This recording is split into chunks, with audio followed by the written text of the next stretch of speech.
हरिओम, नमो नमः। आप सभी का इस चैनल में हार्दिक अभिनंदन है, स्वागत। जैसा कि आप जानते हैं, इस चैनल पर हम अनेक पाठ चला रहे हैं। अभी लघु सिद्धांत कौमुदी पढ़ाने जा रहे हैं। लघु सिद्धांत कौमुदी में अजंत पुल्लिंग प्रकरण चल रहा है, सर्वनाम संज्ञा का प्रकरण, जिसमें से सर्वनाम संज्ञा करने वाला सूत्र कौन सा है? सर्वाधीन सर्वनामानि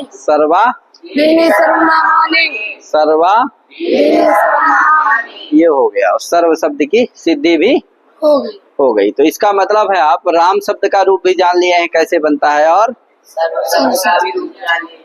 कैसे बनता है। कहे अब जो कुछ ये शब्द आएंगे, ये राम शब्द और सर्व शब्द की तरह चलेंगे। क्या चलेंगे?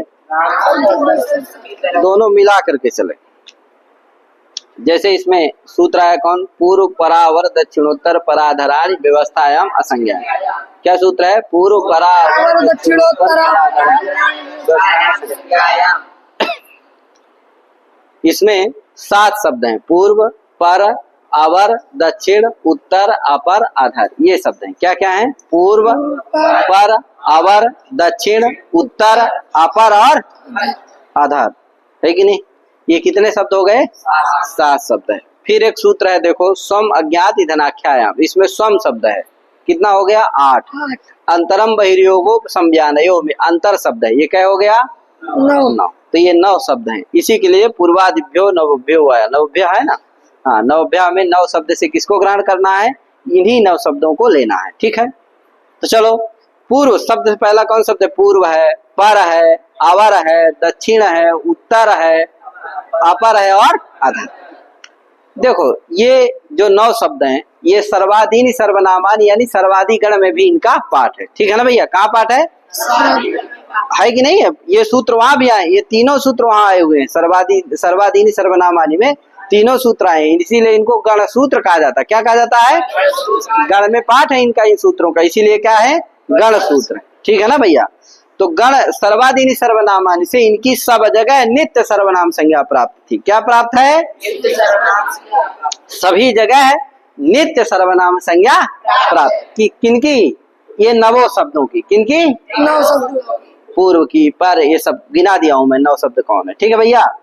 लेकिन ये सूत्र है, कहेंगे नहीं भैया, जस में विकल्प से होती है, बाकी तो सब जगह क्या होती है? नित्य होती है। ठीक है, किससे होती है नित्य? सर्वाधीन से नित्य होती है। अर्थात उसमें जो गण सूत्र है, सर्वाधीन सर्वनामान में जो पठित गण सूत्र है, उससे क्या होती है? नित्य सभी जगह क्या होती है? सर्वनाम संज्ञा होती है। लेकिन जस परे रहते विकल्प से सर्वनाम संज्ञा होती है, यानी कि जस में विकल्प से होगी तो 2 रूप बनेंगे। जब सर्वनाम संज्ञा हो जाएगी तो सर्व की तरह सर्वे रूप, पूर्वे आदि चलेंगे, और जब सर्वनाम संज्ञा नहीं होगी तो राम की तरह चलेगा। जैसे रामा बनता है, बहुवचन में क्या बनता है? जिसमें रामा, उसी तरह क्या चलेगा? पूर्वाह। क्या बनेगा? पूर्वाह बनेगा। ठीक है ना? तो पूर्वे, पूर्वाह। बाकी सब जगह कैसे चलेगा? हाँ, बाकी सब जगह कैसे चलेगा? हाँ, जस में कैसे चलेगा? कोई दिक्कत? राम और सर्व दोनों की तरह। सर्वे, पूर्वे भी बनेगा, पूर्वाह भी बनेगा, परे भी बनेगा, पराह भी बनेगा, है कि नहीं? अवरे भी बनेगा, और कोई दिक्कत? इसी तरह दक्षिण का बना लेना, उत्तर का, अपर का और आधार का। ठीक है भैया? इसी तरह स्वम का है और अंतर का है। चलते हैं, कुछ विशेष है उसको हम लोग जान लेते हैं। देखो, वृत्ति में लिखा हुआ है, एतेषां व्यवस्थायाम असंज्ञायाम च सर्वनाम संज्ञा गण सूत्रात् सर्वत्र या प्राप्ता सा जसि वा स्यात्। ये लिखा है। अर्थात एतेषां का मतलब है पूर्व परादि जो 7 है इनकी, व्यवस्थायाम और असंज्ञायाम। देख रहे होगे, व्यवस्थायाम असंज्ञायाम या 2 पद हैं।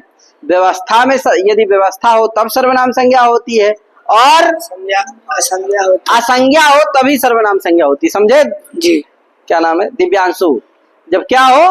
व्यवस्था हो तभी सर्वनाम और असंज्ञा होनी चाहिए, यानी किसी का नाम नहीं होना चाहिए, किसी की संज्ञा नहीं होनी चाहिए। यदि पूर्वादि किसी की संज्ञा है, किसी का नाम है, तो क्या नहीं होगी? सर्वनाम संज्ञा नहीं होगी। समझ गए ना जी? अब देखो, पूर्व वही देखो लिखा हुआ है, एतेषां व्यवस्थायाम असंज्ञायाम च सर्वनाम संज्ञा गण सूत्रा सर्वत्र या प्राप्ता। गण सूत्र के द्वारा, गण सूत्र समझ रहे हो ना जी। हाँ, सर्वादीनि सर्वनामानि में जो पठित है उनके द्वारा सर्वत्र या प्राप्त, सभी जगह जो संज्ञा प्राप्त थी वो कहाँ होगी? जस वास्यात, जस में क्या होगी? विकल्प से होगी। जसी वास्यात, जस में क्या होगी? विकल्प से। विकल्प से होगी, समझ गए ना जी। तो जब सर्वनाम संज्ञा होगी तो पूर्वे, और जब नहीं होगी तो पूर्वा, ठीक है ना। असंज्ञा उत्तरा पूर्वा, देखो यहाँ क्या है? असंज्ञा नहीं है, क्या है? संज्ञा है। ये जो उत्तर शब्द दिख रहा है ना आपको, ये उत्तर कुरु देश की क्या है? संज्ञा है। उत्तर किसकी संज्ञा है? कुरु देश विशेष की संज्ञा। तो क्या नहीं है यहाँ? उत्तर शब्द असंज्ञा में है? नहीं, नहीं है, क्या है? संज्ञा में। क्यों? क्योंकि उत्तर शब्द कुरु देश विशेष की क्या है? संज्ञा है। संज्ञा है, इसलिए यहाँ उत्तर शब्द असंज्ञा में है, नहीं, तो इसकी सर्वनाम संज्ञा होगी? होगी। कहीं भी नहीं होगी, ना सर्वादीनि सर्वनामान से होगी, ना इस सूत्र से होगी। ठीक है भैया, किसी से भी सर्वनाम संज्ञा, ध्यान रखना, संज्ञा उपसर्जनी भूतास्तु न सर्वादयः, संज्ञा और उपसर्जनी भूत जो होते हैं उनकी सर्वनाम संज्ञा नहीं होती है। संज्ञा होते हैं और जो उपसर्जनी भूत होते हैं, गौण होते हैं, विशेषण होते हैं, उनकी सर्वनाम संज्ञा, समझे नहीं थी? तो यहाँ उत्तर शब्द क्या है? संज्ञा है कि नहीं है? इसीलिए उसकी क्या नहीं होगी? नहीं हो। फिर का व्यवस्था क्या चीज है? तो व्यवस्था का लक्षण बता रहा, स्वाविधेयापेक्षा अवधि नियमो, ठीक है ना भैया? स्वाविधेयापेक्षा अवधि नियमो व्यवस्था, यानी स्वस्य पूर्वादि शब्दस्य अब थोड़ा इसको कठिन है, आप हमारी जनक ललित का देख सकते हो, उसमें लिखा हुआ है, समझा करके बताया हुआ, उसको आप पढ़ के समझ सकते हो। फिर भी एक बार बता देता हूं, स्वस्य पूर्वादि शब्दस्य,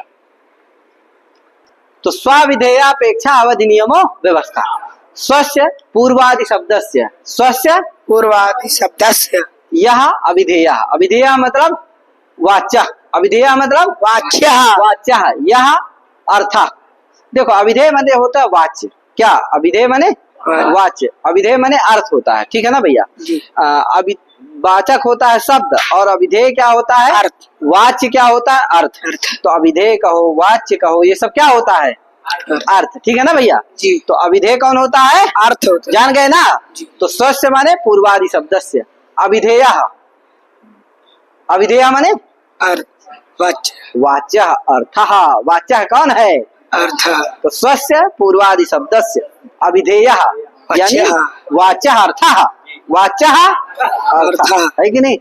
अब फिर उस वाच्य अर्थ के द्वारा, जैसे देखो पूर्वादि शब्द है तो इनका अर्थ क्या होता है? तो तीन अर्थ होते हैं, या तो दिशा होगा, या तो काल होगा, या तो देश होगा। दिग देश काल रूपो अर्थः भवति, है कि नहीं? या तो दिशा अर्थ होगा, या तो काल अर्थ होगा, या तो देश अर्थ होगा। इसके अलावा इनका कुछ अर्थ नहीं। अब किसी का नाम रख दो तो नाम भी हो जाएगा, कोई बात नहीं, लेकिन इनका जो प्रसिद्ध अर्थ है, इन्हीं अर्थों में इसकी सर्वनाम संज्ञा होती है, ठीक है ना भैया? या तो दिशा हो, या तो देश हो, या तो काल हो। तो जब दिग्देश काल आदि रूप इनके अर्थ हैं, अविधेय हैं, तो स्वस्य पूर्वादि शब्दस्य अविधेय यह अर्थ, वाच्य यह अर्थ, तेन अर्थेन या अपेक्षा जिज्ञासा, किसकी जिज्ञासा? अवधेर नियम, नियम रूप से अवधि की जहां आकांक्षा हो, उन अर्थों के द्वारा जहां नियम रूप से अवधि की आकांक्षा हो। तो देखो पूर्व शब्द का अर्थ है, मान लो देश हो गया, तो जिज्ञासा होती है कि पूर्व कस्मात पूर्वा, कस्मात काशी पूर्वा, कहे कस्मात पूर्वा भैया किससे पूर्व है? तो कहे प्रयागात पूर्वा। तो इत्यादि जहां पूर्व रहेगा, काल रहेगा तो काल पूर्व है, कालकृत पूर्वत्व है, तो कस्मात कालकृत पूर्वत्व, किससे पूर्व का है, किससे पर का है, तो ये सब आकांक्षा होती है, ठीक है ना भैया? यही अवधि की आकांक्षा, अवधि की आकांक्षा कस्मात पूर्वः, कस्मात परः, कस्मात उत्तरः इत्यादि जो आकांक्षा, यही क्या है? अवधि की आकांक्षा। यही क्या है? अवधि की आकांक्षा, नियमेन अवधि की आकांक्षा। और अतः ये जहां रहे वहीं क्या होता है? व्यवस्था होता है, और वहीं पर सर्वनाम संज्ञा होती है, ठीक है ना भैया? तो देखो दक्षिणा घातका कुशला इत्यर्थ, दक्षिणा शब्द का अर्थ यहाँ कुशल अर्थ है, दक्षिण शब्द का अर्थ क्या है? कुशल अर्थ है, चतुर अर्थ है, ठीक है ना भैया? तो दक्षिणा घातका कुशला माने दक्षिण लोग घातक क्या है? कुशल है, चतुर है, ठीक है ना भैया? तो यहाँ चतुर अर्थ का वाचक है, इसलिए यहाँ संज्ञा तो नहीं है, लेकिन यहाँ व्यवस्था नहीं है। क्या नहीं है? किससे कुशल ये अवधि की आकांक्षा यहाँ नियमेन अवधि की आकांक्षा नहीं होती। कस्मात कुशलहा इसकी नियमेन आकांक्षा नहीं, इस अवधि की नियमेन आकांक्षा नहीं, इसलिए यहाँ व्यवस्था में नहीं, व्यवस्था में नहीं, इसलिए सर्वनाम संज्ञा नहीं होती, जिससे राम शब्द की चल रूप चल जाएगा। दक्षिणा गात का, दक्षिणा माने कुशला, तो राम शब्द की तरह रूप चलेगा है। दक्षिणा दक्षिणौ दक्षिणा दक्षिणम दक्षिणौ दक्षिणा दक्षिणेन दक्षिणाय दक्षिणात है कि नहीं, दक्षिण इत्यादि रूप चलेगा। ठीक है भाई, चलते हैं आगे। आगे सूत्र है स्वम अज्ञाति धनाख्यायाम। सूत्र क्या है? स्वम अज्ञाति धनाख्यायाम। अज्ञाति धनाख्या, आख्या कहते हैं वाच्य को, क्या आख्या कहते हैं कहने को, वाच्य अर्थ को। ठीक है ना भैया, जब क्या रहे ज्ञाति और धन आख्या ना हो तो, ज्ञाति और धन वाच्य ना हो तो क्या होती है? स्वशब्द की सर्वनाम संज्ञा होती है। कब होती है स्वशब्द की सर्वनाम संज्ञा? जब ज्ञाति और धन क्या ना हो, आख्या ना हो, यानी वाच्य ना हो, तभी क्या होती है स्वशब्द की सर्वनाम संज्ञा होती है। देखो स्वशब्द के चार अर्थ हैं, आत्मा आत्मी ज्ञाति धन। स्वशब्द से चत्वारो अर्था भवंती। कहे आशुतोष जी कितने, कब आए, कब आ गए यार? तबीयत ठीक है अब? हाँ, क्या हो गया था? बहुत ज्यादा गड़बड़ा गई थी, क्या हो गया था? अरे राम, यहाँ से तुम अच्छे गए थे यार, वहां गड़बड़ हो गए। आए? हाँ, अब ठीक है ना? हाँ, तो स्वशब्द के कितने अर्थ होते हैं? चार अर्थ होते हैं। कौन कौन? ज्ञाति धन, आत्मा आत्मी ज्ञाति धन। कितने? आत्मा आत्मी ज्ञाति धन। आत्मा आत्मी ज्ञाति धन। कितने अर्थ होते हैं? चार। कौन कौन? आत्मा आत्मी ज्ञाति धन। कितने हैं? चार अर्थ होते हैं। किसके? स्वशब्द के। स्वशब्द के चार अर्थ होते हैं। ठीक है ना भैया? स्वशब्द से चत्वारो अर्थाः भवन्ति। आत्मा आत्मी ज्ञाति धन। अब देखो, इसका मतलब स्वशब्द की तभी सर्वनाम संज्ञा होगी जब दो अर्थवाच्य रहेंगे। कौन कौन? आत्मा और आत्मी। ज्ञाति और धन अर्थ रहेंगे तो सर्वनाम संज्ञा होगी? नहीं होगी। कब होगी? आत्मा अर्थ रहे अथवा आत्मी। ज्ञाति अर्थ रहेगा तो स्वशब्द की सर्वनाम संज्ञा होगी, और धन अर्थ रहेगा तो नहीं होगी। नहीं होगी। समझ गए ना? यही है, देखो वही लिखा हुआ है, ज्ञाति धनान्य वाचिना स्वशब्द से प्राप्ता संज्ञा जसीवा। यानी ज्ञाति और धन से भिन्न वाची जो स्वशब्द, उसकी सर्वनाम संज्ञा जो गण सूत्र से प्राप्त थी सब जगह, वो जस में विकल्प से होगी, अन्यत्र नित्य होगी, लेकिन जस में। ठीक है ना भैया? तो जस में विकल्प से होगी। जैसे स्वे स्वा हो गई, स्वशब्द का आत्मा आत्मी अर्थ रहा तो क्या हो गई? विकल्प से सर्वनाम संज्ञा हो गई, तो क्या हुआ? स्वे बना, जस को सी भी हो गया, और जब सर्वनाम संज्ञा नहीं होगी तो स्वा बन जाएगा, राम की तरह रामा। आगे आत्मीय आत्मा नीतिवा, इसका अर्थ रहेगा क्या? स्वे स्वा का अर्थ क्या रहेगा? आत्मीय रहेगा अथवा आत्मान रहेगा। ठीक है ना? अगर ज्ञाति धन रहेगा तो होगी सर्वनाम संज्ञा, तब कैसा रूप चलेगा? केवल राम की तरह स्वा। क्या रूप चलेगा? स्वा। उसकी तब सर्वनाम संज्ञा, वही लिखा ज्ञाति धन वाचिनस्तु स्वाहा। ठीक है ना भैया? हाँ, ज्ञातयो अर्थावा, है कि नहीं? ज्ञाति अथवा अर्थ। धन माने क्या? अर्थ। अर्थ माने धन, धन मतलब अर्थ। ठीक है ना? आगे भैया सूत्र है अंतरम बहिर्योगो संज्ञानयो। अंतरम, इतना चीज जरूर ध्यान देना, सर्वादीनि सर्वनामानि से सब जगह सर्वनाम संज्ञा नित्य प्राप्त थी, लेकिन ये तीनों सूत्र क्या कर देते हैं? जस के परे रहते विकल्प से कर देते हैं। ये जरूर याद रखना है। आगे सूत्र क्या है? अंतरम बहिर्योगो उपसंज्ञानयो। इसमें देखो दो चीज है, बहिर्योग और उपसंज्ञान। कितना चीज है? दो अर्थ दिए हुए हैं। कितने अर्थों का निर्देश है? कौन कौन? उपसंज्ञान। बहिर्योग माने गृहादि अर्थ होता है, गृह आदि, घर जानते हो ना, वही घर गृहादि अर्थ होता है। और उपसंज्ञान माने वस्त्र कपड़ा होता है। ठीक है ना? साटिका इत्यादि। तो यदि दो अर्थों में सर्वनाम संज्ञा होती है, किसकी? अंतर शब्द की। या तो क्या रहे? बहिर्योग माने गृह आदि अर्थ रहे, या तो उपसंज्ञान माने वस्त्र आदि रहे। ठीक है ना? तभी क्या होगी? सर्वनाम। किसकी सर्वनाम संज्ञा होगी? अंतर शब्द की सर्वनाम संज्ञा होगी। कब होगी? जब बहिर्योग अर्थ रहे, या तो उपसंज्ञान। क्या? बोलो, उपसंज्ञान। उपसंज्ञान अर्थ रहे, यानी कि कपड़ा साटिका इत्यादि है, जिससे ढका जाए, आच्छादन किया जाए। ठीक है? वही देखो लिखा हुआ है अर्थ में कि बाह्य परिधानीय, परिधानी कहते हैं कपड़ा आदि को जिसको ढका जाता है जिसे, तो बाह्य परिधानीय चार थे अंतर शब्द से प्राप्ता संज्ञा जसिवा, यानी बाह्य यानी गृहादि अर्थ में और उपसंज्ञान माने साटिका इत्यादि अर्थ हो तो क्या होता है परिधानीय अर्थ हो तो अंतर शब्द की जस परे रहते विकल्प से सर्वनाम संज्ञा होती है। तो एक बार होगी एक बार नहीं होगी, तो अंतरे जब सर्वनाम संज्ञा होगी तो अंतरे बन जाएगा, जब नहीं होगी तो अंतरा बन जाएगा, बाकी सब जगह सर्व की तरह रूप चलेगा। वह गृहा बाह्या इत्यर्थ, और भी कुछ बदलेगा उसको बताया जाएगा आगे, ठीक है ना भैया। अंतरे अंतरावास साधका परिधानी इत्यर्थ, वहां देखो गृहा बाह्या लिख दिया, बाह्य अर्थ में हो गई, और यहाँ परिधानी साटिका इत्यादि अर्थ रहा तब हो गई, ठीक है ना भैया। तो दो दिया है। आगे पूर्वादिभ्यो नवभ्यो वा, सूत्र क्या है ये है पूर्वादिभ्य नवभ्य वा। कहा भैया पूर्वादि जो नौ शब्द हैं उनके गसी और गी को क्या होता है स्मात अस्मिन विकल्प से होता है, क्या होता है पूर्वादि जो नौ शब्द हैं, हम अभी गिनाए थे कुछ देर पहले, ये पूर्वादि 7 हैं, स्वम ये 8 हो गया, अंतर क्या हो गया 9, ये 9 शब्द हैं। इनसे परे गसी और गी को स्मात और अस्मिन क्या होते हैं विकल्प से होते हैं, यानी एक बार स्मात अस्मिन वाला रूप बनेगा सर्व की तरह, और एक बार स्मात अस्मिन नहीं होगा तो राम की तरह बनेगा, ठीक है ना।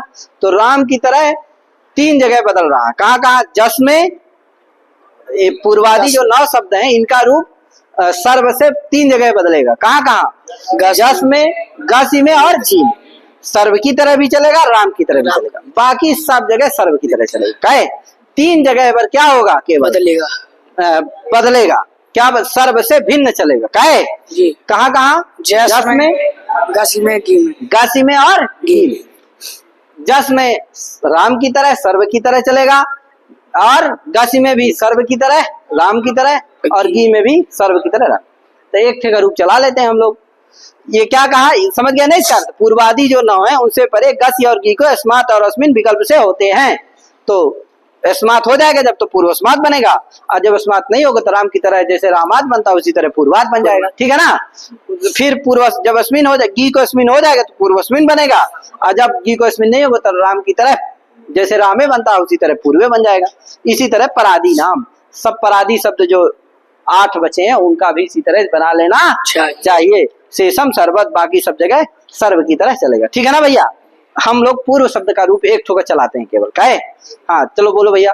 पूर्वः पूर्वौ पूर्वे पूर्वाः, पूर्वः पूर्वौ पूर्वे पूर्वाः, पूर्वं पूर्वौ पूर्वान्, पूर्वं पूर्वौ पूर्वान्, पूर्वेण पूर्वाभ्याम पूर्वैः, पूर्वेण पूर्वाभ्यां पूर्वैः, पूर्वस्मै पूर्वाभ्याम पूर्वेभ्यः, पूर्वस्मै पूर्वाभ्यां पूर्वेभ्यः, पूर्वस्मात् पूर्वात्।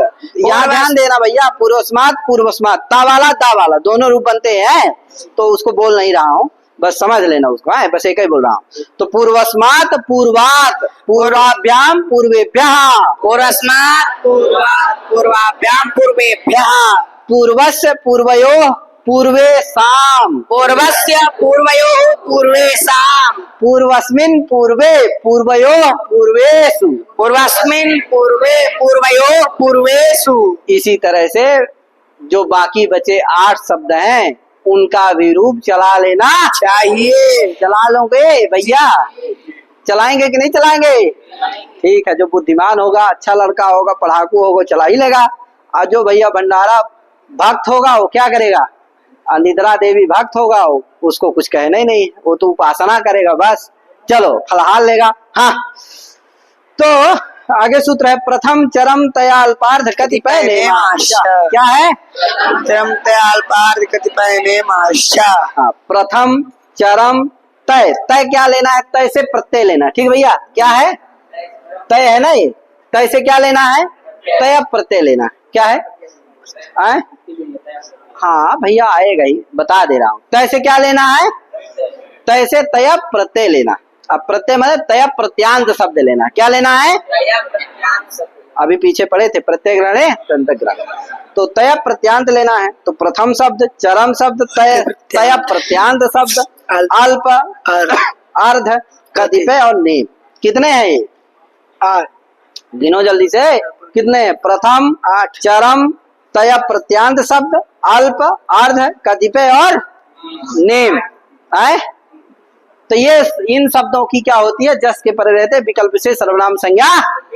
ये प्राप्ता प्राप्त विभाषा है। क्या है ये? प्राप्ता प्राप्त विभाषा। क्यों है भैया प्राप्ता प्राप्त विभाषा? क्योंकि प्राप्त एक शब्द इसमें ऐसा है जिसकी सर्वनाम संज्ञा पूर्व से प्राप्त है, और एक शब्द ऐसा, अब बाकी शब्द ऐसे हैं जिनकी सर्वनाम संज्ञा पूर्व से प्राप्त नहीं है। ऐसा कौन सा शब्द है?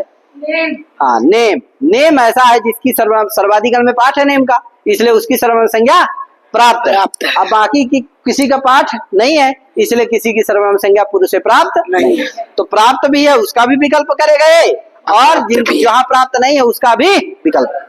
तो ये प्राप्ता प्राप्त विभाषा इसीलिए। ठीक है भैया? तो ये सूत्र कहता है कि प्रथम शब्द की, चरम शब्द की, तय तय प्रत्यांत की, यानी द्वितय तृतय शब्द। तय प्रत्यांत शब्द क्या है? ध्यान देना, दु त य, ठीक, त्रि त य। कुछ लोग द्वितीय समझते हैं। क्या समझते हैं? द्वितीय, द्वितीय और तृतीय, तृतीय। ये तीय प्रत्यांत है। क्या है ये?